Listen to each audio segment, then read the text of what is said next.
En un momento oscuro de la historia humana, en un momento de retroceso civilizatorio, en un mundo arrollado por el egoísmo y la crueldad, Francisco obró como un pastor que cuidaba a su rebaño, pero a la vez como un revolucionario que invitaba a hacer lío, a hacer ruido, a romper cadenas, a librarnos del mal y de quienes nos hacen mal.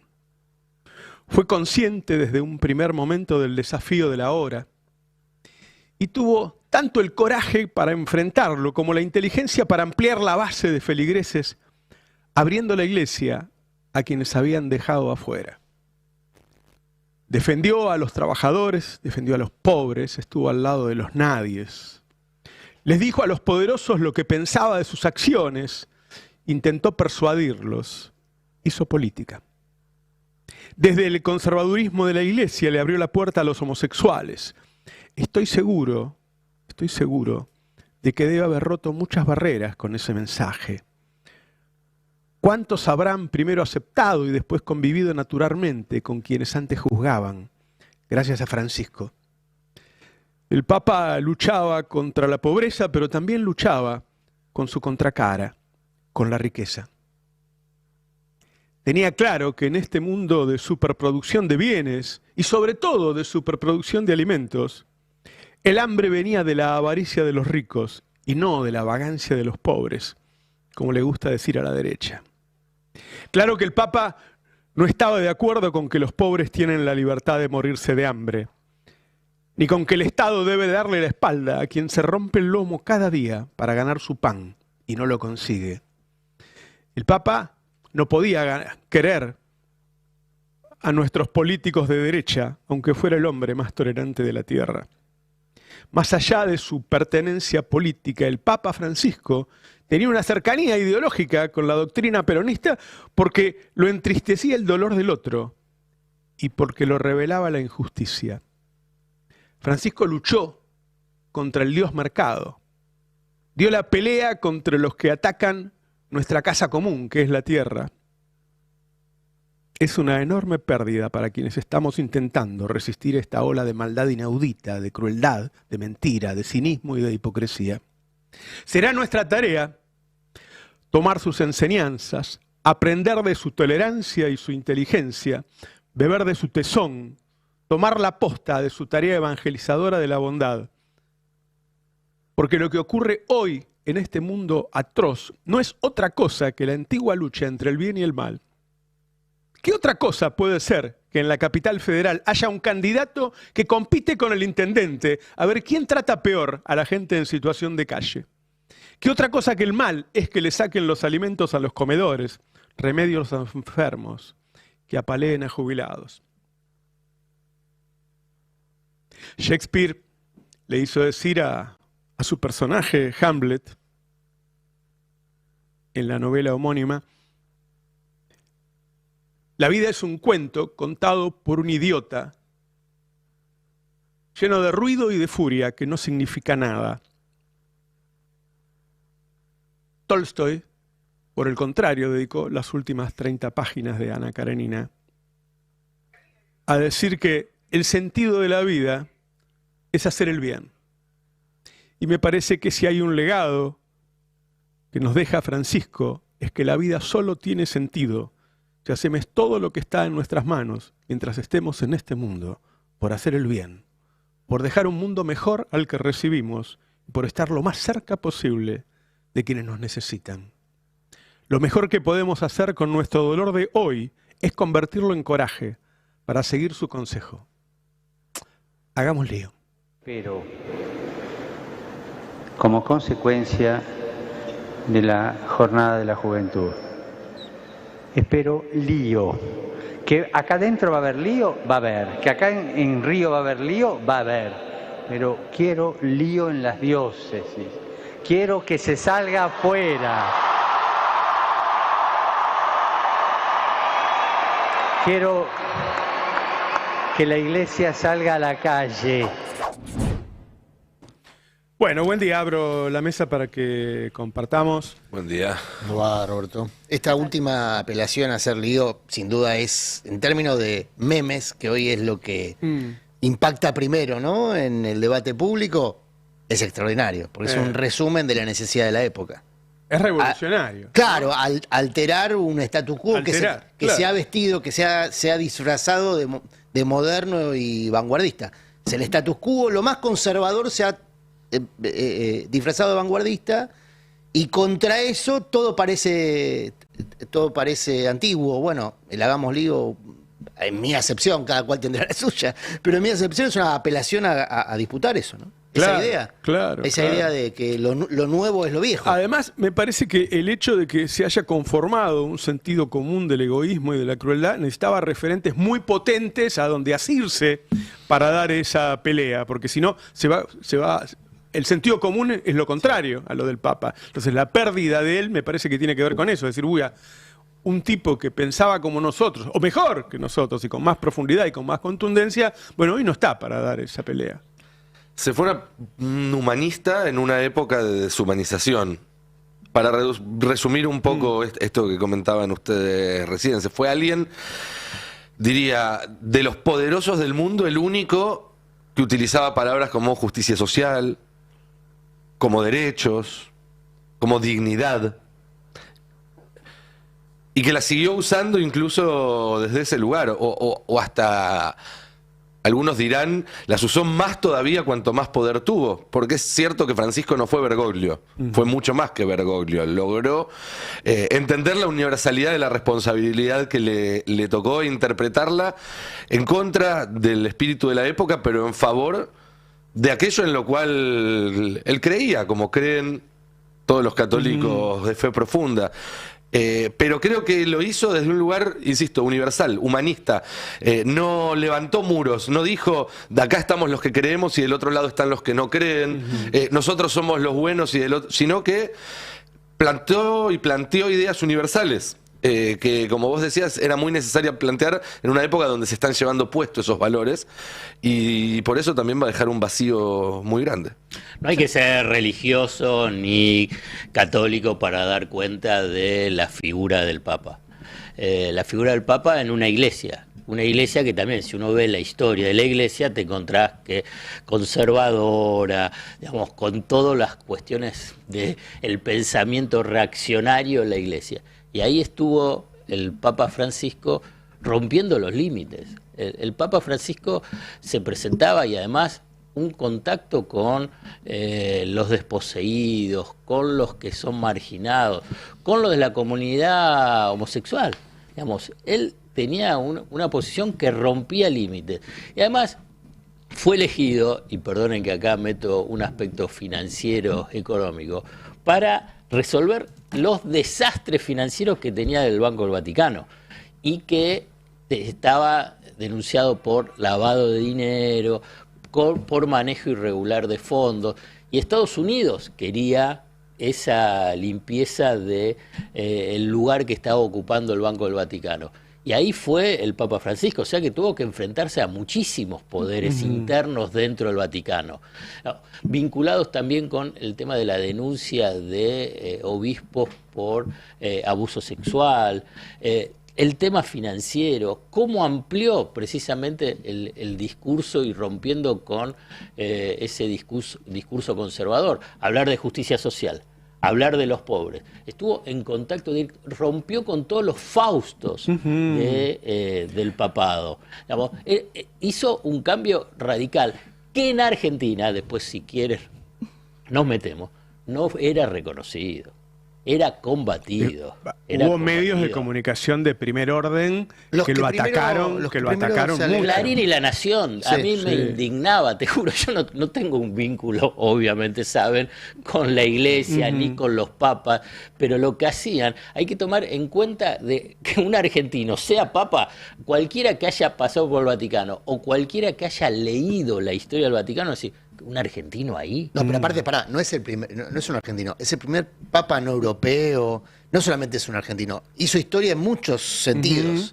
Bergoglio transformado en Francisco. Muchas veces se dice, Esto no, vos decís también. no politices estas cosas, es una y figura la verdad política. que es una figura política de primer orden que claro. era mal visto por la derecha local porque justamente tenía este discurso contrahegemónico. Digo, él se peleaba contra el dios mercado.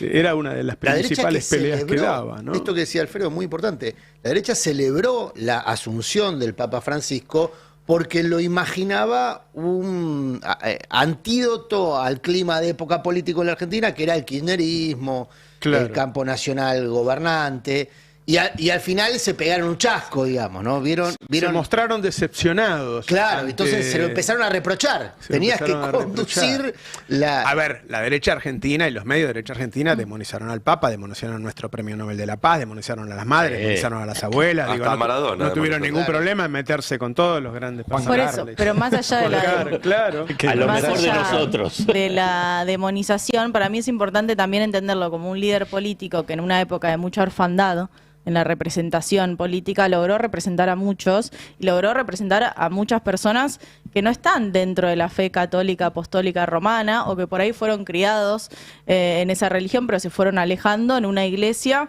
que cada vez cerraba más sus puertas, ¿no? En una liturgia que no representaba los problemas de la época. Y Francisco lo que logró fue ampliar hablando de la homosexualidad, pero también hablando con una persona no binaria, digo, hablando con la comunidad trans, tratando de tener un discurso mucho más abierto, donde jugaba políticamente en todos los temas de la época. Digo, hablaba de las apuestas online, hablaba de las deudas entre los países ricos y los países pobres. Entonces yo creo que parte de la pérdida que tenemos hoy en día tiene que ver con eso, con haber perdido un líder político popular que hablaba de los temas de la época y que excede incluso su figura como papa. Y que lo hacía con un megáfono, obviamente, mucho más potente del que puede tener otra figura. Por eso nos representa. La verdad, te digo, yo soy agnóstico. En algún lugar, ese discurso, sentirme tan representados, me hizo sentirlo como un padre. ¿Sí? Me generó cierta cosa espiritual, además de líder político. No sé por qué, es algo que... Lo comento no por ser autorreferencial, sino porque en mesa con amigos me han dicho que le pasó lo mismo. ¿Sí? A mis amigos que son o Hoy ateos o Agustín López agnósticos... Núñez dijo algo muy hermoso que era como un pastor, como esta idea de alguien que te encauzaba en algo más Bueno, amplio, es que- en algo más espiritual. Todos necesitamos a alguien donde apoyarnos, ¿no? No, y en una Este, época de tanto individualismo era alguien que decía júntense. Claro. Y eso creo que es un mensaje muy potente a nivel universal. Claro. Más claro. allá de la iglesia, más allá de lo Pongo religioso. algunas cosas que son políticas, ¿no? Creo que este fue en una nota con el Gato Silvestre, donde él habla de la derecha. A ver. La ultraderecha se recompone, es curioso, se recompone siempre, porque es centrípeta, no es centrífuga, no crea hacia afuera posibilidades de reforma. La derecha siempre es centrípeta, ¿no? ¿Y cuáles serían los antídotos? Porque lo estamos viendo cada vez más cerca, ¿no? La justicia social, no hay otro. O sea, si vos querés discutir con un político, si querés un pensador de ultraderecha, habla de justicia social, habla en horizontal. Habla Los pobres. Los pobres. Usted es comunista, padre. Mirá, mi carta de identidad es Mateo 25. Lee Mateo 25 y al que dijo eso vos le decís es comunista. ¿Quiénes van a entrar al cielo? Tuve hambre, me diste comer. Tuve sed, me diste beber. Tuve hambre, me saciaste. Estaba desnudo, me vestiste. Estaba preso, me viniste a visitar. Esa es la regla de conducta. Comunista, comunista. Pero hemos caído a veces en la tentación de reducir el evangelio Sí. a un modus vivendi burgués, ¿no? Sí, Eso no sí. va. Vos fíjate que a él le pasaba lo mismo que a cualquiera acá en Argentina, que cuando quiere un poco de justicia social lo llaman comunista.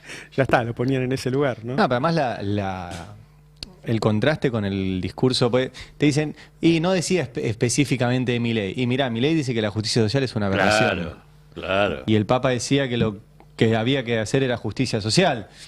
léelo como quieras. Después, obviamente hoy va a circular mucho por qué no vino a la Argentina. Y bueno, no venía por esto, no podía venir, creo yo. Porque si venía, quedaba enfrascado en qué estaba pasando, qué dijo, qué no dijo, a quién sentó, a quién puso, a quién. Pero hoy nos quedamos sin un tipo que con ese megáfono, como decía Roberto, decía estas cosas. Milei combate las ideas del Papa. Claro. Pero ideológicamente, políticamente, en las tribunas, Venegas, Lynch, y te sumo uno más que es tu amigo, Rosenkrantz. Mi amigo. Bueno, Rosenkrantz también, porque habla sobre el tema de la justicia social, viste que él invierte el Rosenkrantz dijo que donde hay una necesidad y un derecho es una barbaridad porque los derechos alguien los tiene que pagar, entonces lo transforma en una cuestión mercantilista. Pero es parte del tema del debate sobre la justicia social, porque Milei, Venegas, Lynch tienen esa idea y la defienden como base central de su ideología. Es lo opuesto, pero bien extremo de lo que piensa el Papa. O sea que ahora que no se monten sobre el Papa. Sí, la última batalla política fue justamente esa, evitar que García Mansilla fuese ministro de la Corte. García Mansilla era del Opus Dei. García Mansilla era del Opus Dei, que es uno de los que conspiró desde el día 1 contra el papado de Francisco en muchos aspectos que todavía no se conocen con detalle, pero que se fueron dando a conocer a lo largo del tiempo. En la interna vaticana me refiero. Sí. Quiero retomar algo porque lo mencionó Ariel Passer, pero que no es menor, que es el hecho de que él nunca haya vuelto a la Argentina. Literalmente, un día se fue a Roma a elegir un papa, se llevó la valijita puesta y nunca más volvió a la que era su habitación, al que era su barrio. Y creo que eso para él fue un enorme sacrificio. En la decisión de no volver fue un sacrificio que hizo para dar un mensaje a toda la clase política argentina, porque él no volvió con Cristina, no volvió con Macri, no volvió con Alberto y no volvió con Milei. Cada vez que había un cambio político decían ahora sí, y empezaban a moverse los que rosqueaban, y él nunca cambió esa decisión. Eso que vino a Latinoamérica. Tenía que haber venido. Paraguay, para estuvo mí tenía que en haber Chile. venido a Argentina. Bueno, Yo creo que hay que aprender a leer qué nos quiso decir. Alberto. Si es ese debate, vale. Si yo te digo, si es ese debate, que es un debate por ahí menor, pero fíjate que todos los portales, todos dicen, ¿por qué no vino? Para mí tenía que haber venido. Estar acá, él se debía a su gente. Fue una decisión. Yo creo que no la vino porque él desde allá veía cosas que nosotros ahora estamos viendo acá. Pero si era en la grieta. No, Él pero fue una quería estar en decisión. la Mirá, grieta. bueno, durante mucho tiempo yo tuve dos grandes referentes en la información vaticana. Uno es Eduardo Valdés, con quien hablaron hoy temprano acá en el Destape, y es una de las personas que más conoce, no solamente conocía al Papa, sino también todo ese mundo de intrigas palaciegas y poder y relaciones políticas y posibilidades políticas de una de las figuras más relevantes del planeta. Y la otra es un cura que no voy a mencionar porque disputó muchísimo con Bergoglio y después abrazó al pastor Francisco. Y me decía, Francisco es mejor papa que Bergoglio cura, ¿no? Hacía esta distinción. Y lo había combatido mucho a Bergoglio por sus posiciones como referente de la Iglesia Argentina hasta ser papa. Porque bueno, la figura del Papa Francisco tiene su historia, su prehistoria. ¿Por qué no venía a Argentina? Era una pregunta recurrente que yo hacía cada vez que surtía la posibilidad. Y la última vez más cercana fue cuando estuvo en Chile. Porque ahí no había excusa geográfica. La excusa de queda lejos. Estuvo en Asunción también. Asunción, en Paraguay. Por eso, Paraguay, rodeó Bolivia, a la Chile. Argentina, Todo. rodeó a la Argentina y no visitó la Argentina. Y ahí la explicación fue que no quería, la explicación que él daba era que no quería profundizar la grieta política en torno a su figura. Pero no porque estuviese en contra de que se debatiera política en profundidad. No, pero era obvio que si venía en un gobierno, todos los del otro lado iban a pensar que estaba de ese lado y le iba a costar más mediar a él si tomaba una posición concreta como venir en un gobierno y no en el otro. El concepto que solía usar, por lo menos así me lo transmitieron a mí, este cura que hablaba todas las semanas, es la discusión de la grieta en Argentina es superficial. Parece profunda, parece de idea, pero es superficial. Y no quiero abonar esa superficialidad. Y a mí me pareció una explicación razonable. Porque si su concepto era que en la Argentina no se estaban discutiendo cuestiones de fondo, sino estéticas o... Bueno, iba a ser muy disruptivo en una escena política que no está todavía preparada para no estaba en ese momento para esa disrupción. Ahora yo creo que sí, porque bueno, por todo lo que conocemos, digamos. Bueno, hay que sacudir un poco. Ahora con Milei nos damos cuenta de que sí estamos discutiendo cosas profundas, ¿no? Claro. Acá no hay ningún reformismo. Vayamos tirando algunas de las cosas que dijo él en el 39, hablándole a los grupos financieros. Pedirles en nombre de Dios a los grupos financieros y organismos internacionales de crédito que permitan a los países pobres garantizar las necesidades básicas de su gente y condonen esas deudas tantas veces contraídas contra los intereses de esos mismos pueblos.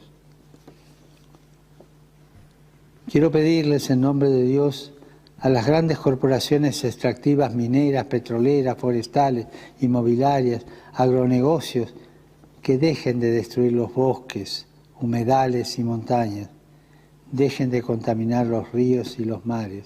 Bueno, por algo no lo querían, ¿no? Por algo no lo querían. Si querés hacer el bien, seguramente lo vas a pagar. Quiero meterme en otro tema, que es los medios de comunicación, la calumnia y la difamación, en el que sigue, en el 45. O 4 cosas, actitudes malas, por no hablar en lenguaje teológico, ¿no? 4 actitudes que los amenazan continuamente y de las cuales tienen que defenderse. Primero, la desinformación. O sea, doy la noticia, pero doy la mitad nomás, ¿no? La otra mitad no la doy. Entonces, eso va contra el derecho que tiene uno que recibe noticias de estar informado. Le informás la mitad, le informás mal. Esa es una de las desviaciones que ustedes tienen que cuidarse de no caer en ella. Segunda es la calumnia, ¿no? Hay nomás calumniar gente. Y hay medios de comunicación que calumnian sin ningún problema. No, pero ¿de dónde sacó eso usted? Ah, lo vi en la televisión o lo leí en el diario. Pero eso no es, lo dice el diario. Entonces, claro, el medio de comunicación tiene tanto poder frente a las masas, a la gente, que puede calumniar impunemente. Además, ¿quién le va a hacer juicio? Nadie. Pues uno se atreve, pero... Tercero, la difamación, que es más sutil todavía. Porque toda persona tiene derecho a la reputación. Y si vos hace 20 años pegaste un refalón en la vida, hiciste una macana, pagaste la cuenta, pagaste la pena, sos ahora una persona libre y sin mancha. Entonces no te pueden sacar por los medios de comunicación una historia que está superada y bien pagada ya, y bien resarcida. La difamación, o sea, te traen una mancha de antes y te la tiran ahora, ¿no? Y cuarto, uso la palabra técnica, es un poquito arriesgado decirlo, pero es verdad, ¿no? La coprofilia, ¿no? El amor a la cosa sucia, ¿no? El amor literalmente, el amor a la caca, ¿no? Amor a la cosa sucia. A los escándalos, ¿no? Por ejemplo, todo lo que es sucio. Y hay medios que viven de publicitar escándalos, sean o no verdaderos, o sean la mitad verdaderos o no. ¿Cuántos se sentirán representados con las cosas que están diciendo, no? Es porque la derecha pelea con eso. La derecha, como no puede discutir ideas, lo que hace es difamar todo el tiempo a los otros son todos chorros, los otros son todos inmorales. Y me recordaba recién cuando decía una persona que hizo algo y lo pagó hace mucho tiempo a la campaña que se está haciendo sobre Pitu Salvatierra. Sí. ¿No? Que para la derecha no puede ser candidato porque no sé hace cuántos años asaltó un banco, sí, fue preso, cumplió la pena, el tipo, pero para ello está invalidado. Es decir, la persona que comete un delito, y lo dicen periodistas que van a la CIDE a cobrar en efectivo, ¿no? Los mismos periodistas que no le dicen nada a Macri, que estuvo condenado, lo salvó la Corte Suprema por un delito un poco más grave. Una historia, es lindo que traiga la historia del Pitu, porque el Pitu, efectivamente, él cuenta, estuvo preso, cumplió la condena, salió, y cuando salió nadie le daba laburo porque tenía antecedentes penales. Claro. ¿Viste? Cuando vas a buscar laburo te piden que lleves el... Es una invitación a volver a delinquir, ¿no? Bueno, y él contaba eso, que en un momento él tenía una hijita y tenía que comprar comida. Y si yo estuve a esto de volver a robar comida, porque tenía, hasta que fui al único lugar que me dieron laburo sin pedirme antecedentes, que fue Sueños Compartidos, que fue EVE. porque Eve no pedía antecedentes penales. Y lo traigo porque estoy linkeando cosas. Eve también tuvo una relación muy particular con Bergoglio. Sí, una hablaba relación, muy seguido. sí, pero una relación cuando Arrancó muy mal, claro. arzobispo, arrancó muy mal. Muy mal, sí. Yo contaba una anécdota que Eve le tomó la catedral una vez. Claro. Y Francisco le cerró los baños para que se fueran. Y Eve metió tachos y se quedó ahí. Y tenían una relación muy tensa. Y hace un rato con Agustín López Núñez mostramos el intercambio epistolar que tuvieron y sobre todo lo que dijo Francisco cuando murió Eve. Y es realmente como ver cómo habían recompuesto esa relación. Hace un rato hablamos con Estela de Carlotto y nos dijo, se murió un hermanito menor. Hablamos con Mabel Cariaga, que también tenía vínculo con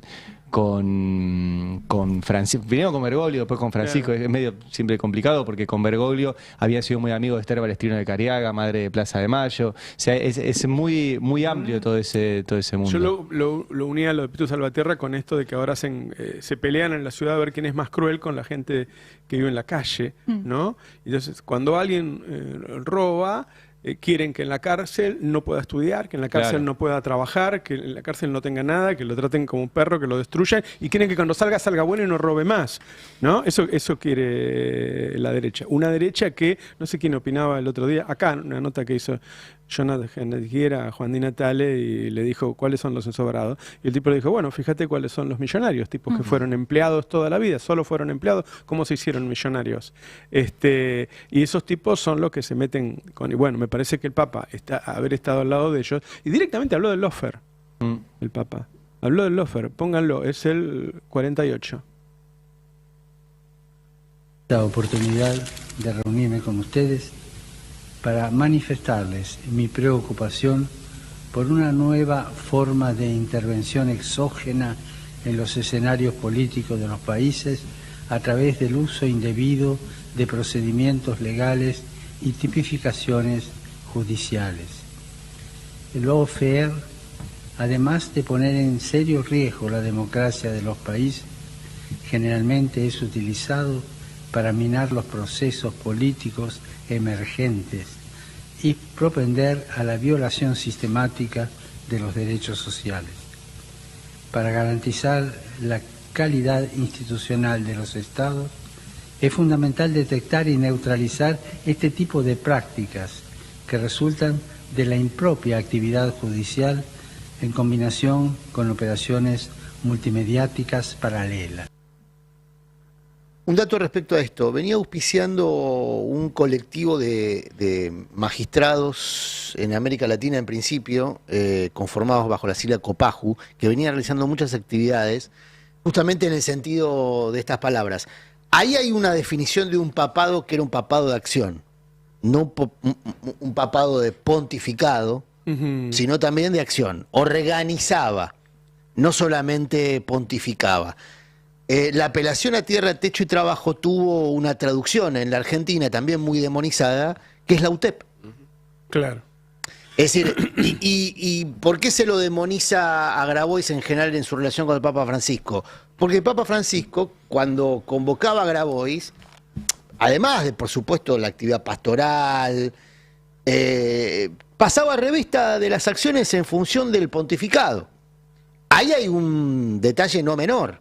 No es un papa que solamente disponía sobre determinadas ideas o la prédica de determinadas ideas, sino que también disponía que se llevaran a cabo, ¿no? Ese es un elemento para este tiempo. Un detalle que no se lo tiene que pasar por alto, que es que era un papa de formación jesuita y peronista, que son dos instancias de formación donde la organización como factor de poder. Cuando Francisco dice el tiempo es superior al espacio, eso reverbera en que la organización vence al tiempo, ¿no? Y ahora lo que vamos a ver en los próximos días es ver hasta qué punto eso él además lo puso en práctica para forjar el camino de la iglesia una vez que él ya no está, porque se viene la sucesión y él como jesuita y peronista y como político nombró a 8 de cada 10 cardenales que van a nombrar a su sucesor y dejó armado una estrategia, si se quiere, para que el camino de la iglesia siga sus pasos y no el de quienes quieren retroceder hasta una iglesia más cerrada, más conservadora. Hay que ver si le sale o no, porque los cardenales hacen esta rosca desde hace más de 2000 años. Sí, claro. O sea, no Pero- pensó en dejar un sucesor de derecha. No pensó en dejar un sucesor de derecha.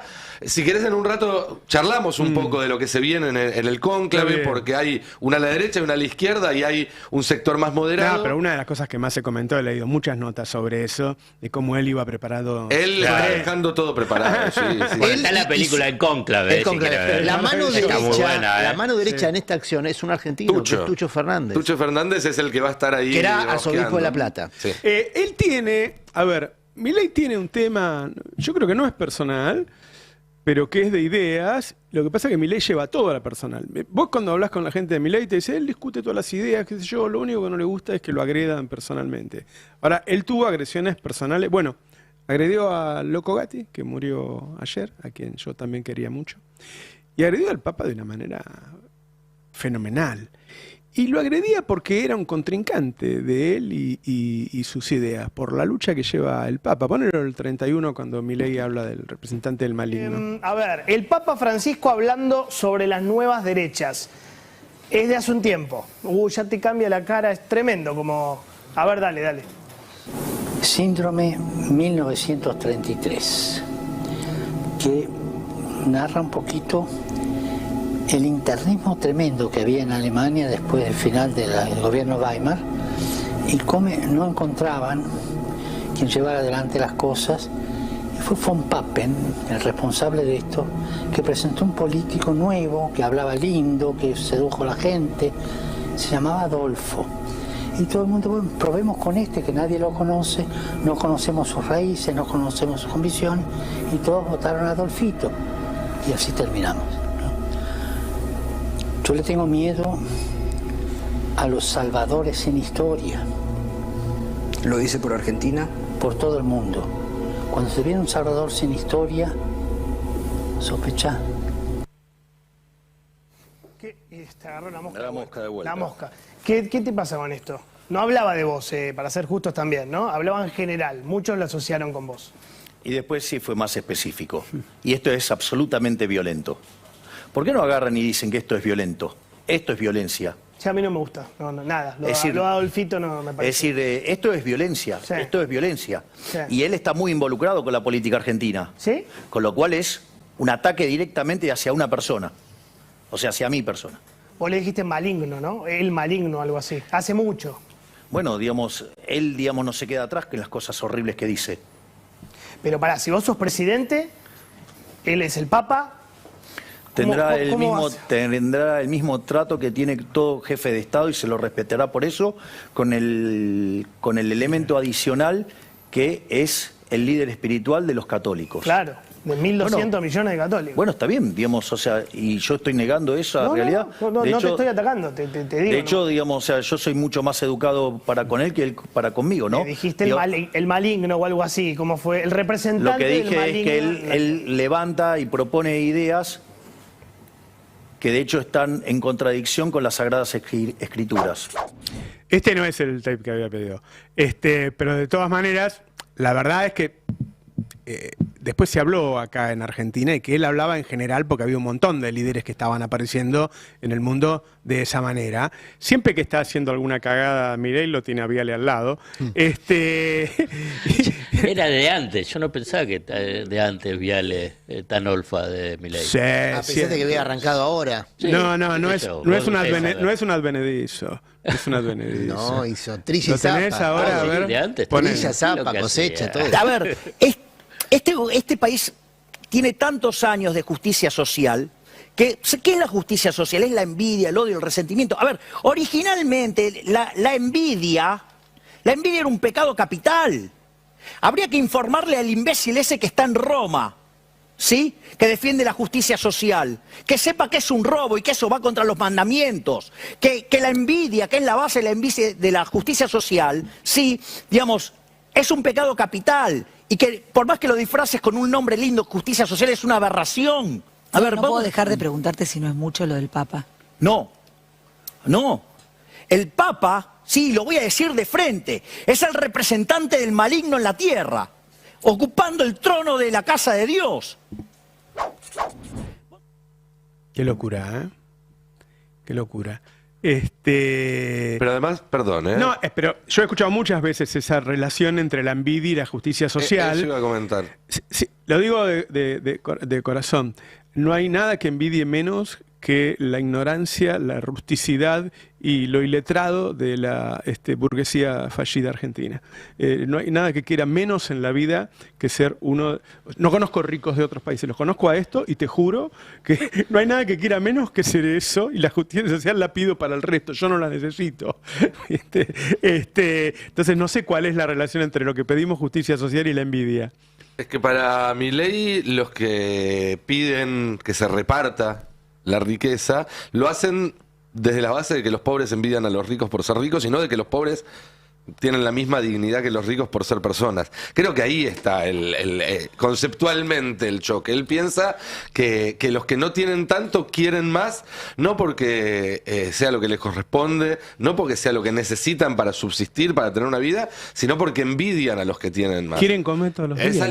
Pero es una posición que solo puede tener alguien que nunca en su vida se embarró la suela de los zapatos, que nunca habló con alguien, no te digo alguien que tenga enormes necesidades, sino con alguien que una vez en su vida haya tenido que saltear una comida porque se le complicó un poco el asunto. Claro.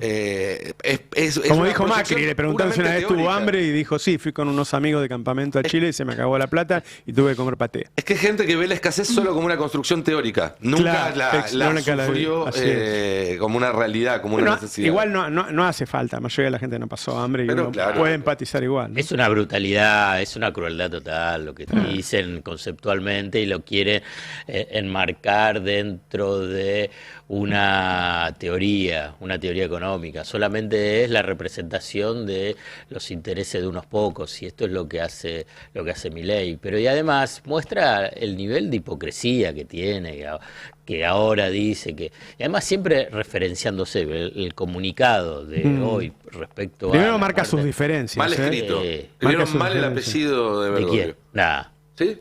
¿En serio? Pusieron Jorge Bergoglio. No. En el comunicado oficial de lamento por la muerte del Papa escribieron mal su apellido. ¿Cómo no tienen alguien que revise eso, las comas, los tildes? No, oye, de eso te lo detecta el Word. No necesitas ni una persona que lo revise. Eso te lo detecta hoy en día el Google Docs. A mí lo que me llama mucho la atención también es el desconocimiento de los valores católicos. Yo fui a una escuela católica apostólica romana y los valores son el respeto y el amor al prójimo, el compartir, el se dividen los panes. No es que el Papa tampoco decía algo que estaba alejado a los valores tradicionales de la Iglesia y a lo que fue la figura de Jesús también. Hubo épocas en la Iglesia argentina que te aseguro que y en el Vaticano ni hablar. Claro, gran parte de la cultura de las dictaduras estaba impuesta. Pero hay que decir que el Papa es el representante del diablo. Está diciendo el diablo. Vamos, es una brutalidad. Por eso yo creo, siguiendo lo que decías antes, no importa si seas religioso, sino hoy es un día tremendo porque Francisco se peleaba con los tipos que dicen lo mismo que Milei y lo dicen más fuerte además. O sea, lo dice Trump, lo dicen más, lo dicen a través de otros, lo dice BlackRock, lo dice a través de los medios que financian. O sea, cada uno y lo dicen fuerte. Y hoy perdimos un tipo que tenía un megáfono fuerte para decir, che, esto no es por ahí. Era uno de los escudos que teníamos para que no nos arrasen. En nombre de la religión se ha hecho y se hacen muchas barbaridades. Vos fíjate que a él le hacían lo mismo que nos hacen a nosotros. Trataban de ensuciarlo para que su voz fuera menos potente. Había un trabajo de difamación sobre el Papa. Vos veías la forma en que titulaba Clarín siempre. Hoy ya hay notas donde lo relacionan con el kirchnerismo y qué sé yo. La difamación hacia él fue constante. Lo relaciona al Papa, Milei lo relaciona en el 33 al Papa con comunistas asesinos. Todo lo que pudo decir sobre él lo dijo. El Papa juega políticamente. Es decir, es un Papa donde tiene fuerte injerencia política. Ha demostrado además una gran afinidad con dictadores como Castro o como con Maduro. Es decir, está del lado de dictaduras sangrientas. Wait, I'm sorry, Raúl Castro is a murderer. Sí, y Fidel Castro también era otro asesino. But the Pope, you believe the Pope has an affinity for Raúl Castro? Sí, exacto. Sí, tiene afinidad por los comunistas asesinos. Es mentira. Digamos, no sé, sigan, pero lo primero que hay que decir es mentira lo que está diciendo Milei ahí.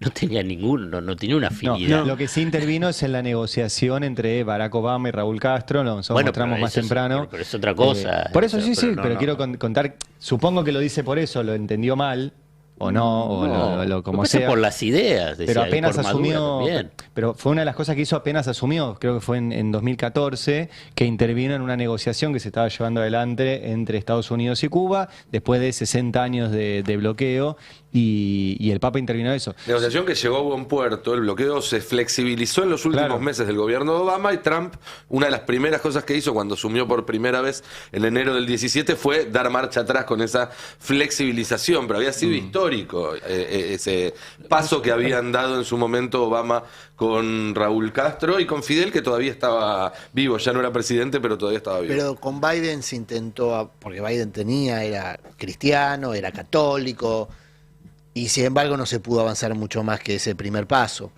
en relación con Cuba y en otras relaciones geopolíticas. Yo digo, en nombre de la religión se ha hecho de todo, barbaridades, se hacen barbaridades. Me parece, a mí me interesa más la figura política del Papa, en parte debe ser por mi condición de ateo, entonces no lo considero en términos de referencia religiosa, pero sí que desde esa posición otorgada por la representación religiosa, la figura política del Papa Francisco deja un legado que para mí pone la vara muy alta a nivel global. Dependerá de quien lo suceda y de quienes se comprometen a mantener el legado. Pero yo insisto, había un llamado a la acción. De hecho, yo esta mañana temprano, cuando conocimos la novedad, empecé a escribir un texto que seguramente cuando pueda terminaré y publicaré en el Destape, tratando de abordar justamente eso. Bueno, el legado de la figura política, Papa Francisco, es un llamado a la acción. En una época donde el llamado a la acción está limitado, disperso por posiciones expresadas en redes sociales, no tanto de ponerle el cuerpo. Pero hay acciones que requieren ponerle el cuerpo. Por ejemplo, estar a la altura de Laudato Si o de la proclama de tierra, techo y trabajo. Las encíclicas por redes sociales no lo del Papa son extraordinarias. Claro. Es el único líder mundial. Para mí el Laudato Si es el gran. Es el único líder mundial que hasta los últimos días de su vida seguía denunciando el genocidio en la Franja de Gaza. La última aparición pública, la pusimos más temprano, fue justamente sobre eso. El problema de que se vaya es que han corrido las ideas tan a la derecha que cada vez hay menos gente que se anime a decir cosas que se llaman comunistas o qué sé yo, pero que tienen que ver con un mundo más justo. Yo veo incluso políticos que han tenido una posición siempre de justicia social que empiezan a correrse, a decir, bueno, lo de las leyes laborales habría que hacerlo, esto, qué sé yo. ¿Entender? Se ven tentados a decir, bueno, si la gente está del otro lado, yo me correré un poco del otro lado. Entonces, el hecho de que hubiera un palo mayor como él, con tanta fuerza, que nos hiciera ver a nosotros, no te corras de ese lugar, tenés la fuerza para no correrte. Y bueno, hemos perdido ese escudo. Y a la vez el Papa Francisco demuestra que llevar esas banderas y levantarlas te da el afecto de la gente. O sea, efectivamente logra representar una voluntad que existe más allá de que todo el tiempo creemos que estamos en este mundo que se corrió a la derecha porque vemos los presidentes de extrema derecha, vemos los medios con esta línea de extrema derecha, pero sin embargo el Papa Francisco en 12 años logró un cariño, un afecto, que un montón de gente que no estaba relacionada con la iglesia se sienta incluida en esos dichos, que demuestra también la importancia, de más allá del miedo y más allá de la falta de referencia, y sobre todo ahora con la pérdida del Papa, bueno, hay una apuesta ahí y hay un valor en que la gente te quiera. En 60 países estuvo, recorrió 60 países. Mira vos. Dicen que un papado se define. Bueno, dicen no, es tradición que un papado se define por la primera visita que hace, justamente en relación a esto que decís, Alfredo. La primera visita que hace un papa, y la primera visita fue a Lampedusa a... Inmigrantes, exactamente, a tratar cara a cara, cuerpo a cuerpo, con inmigrantes que aún hoy más que antes, en Italia, pero en toda Europa están siendo rechazados de manera brutal. Ese fue el tono del papado de Hoy Francisco. todos los que Eso hablamos... y luego, un gran encuentro con la juventud en Brasil. Otro Sí, segundo 2013, gesto, ¿no? Sí, ¿Cuál fue el la primer fecha gran por ahí. evento Sí. ese de su Ese, papá? la homilía en Bolivia, para mí es el que marca la columna vertebral del legado del Papa Francisco. No por casualidad elige Latinoamérica para ese tipo de mensajes tan potentes. No digo que no los haya dado cuando viajó a Asia, ni más ni menos. Tenía un objetivo político que era, no digo, ¿cómo se llama? Cuando se evangelizar China era quizá un objetivo excesivo, Sí, bueno, pero tenía esa pretensión. Una ¿no? tensión es muy fuerte de China con el Vaticano. No, con el pero de mundo todas formas mantuvo cristiano. un diálogo. Y tiene que ver también ahí No, no, de nuevo pero lo su historia histórico, él jesuita, que ¿no? vaya, que él vaya. La Claro, orden como jesuita fue la es- primera orden católica en poner pie en el lejano oriente. Pero bueno, esa idea de ponerle el cuerpo a la... el llamado a la acción me parece que para esta época es disruptiva. No, me parece que, a ver, una de las grandes pérdidas que hemos tenido desde lo ideológico es Eve de Bonafini, indudablemente. Y bueno, hoy tenemos otra, claramente, desde lo que, no sé, yo lo sentí cuando murió Mario Weinfeld, no sé, para mí era como un hermano mayor en esto, ¿no? Era gente que te enseñaba. Bueno, vas perdiendo, nos obligará a redoblar nuestro esfuerzo y saber que tenés más responsabilidad porque estos grandes tipos ya no están.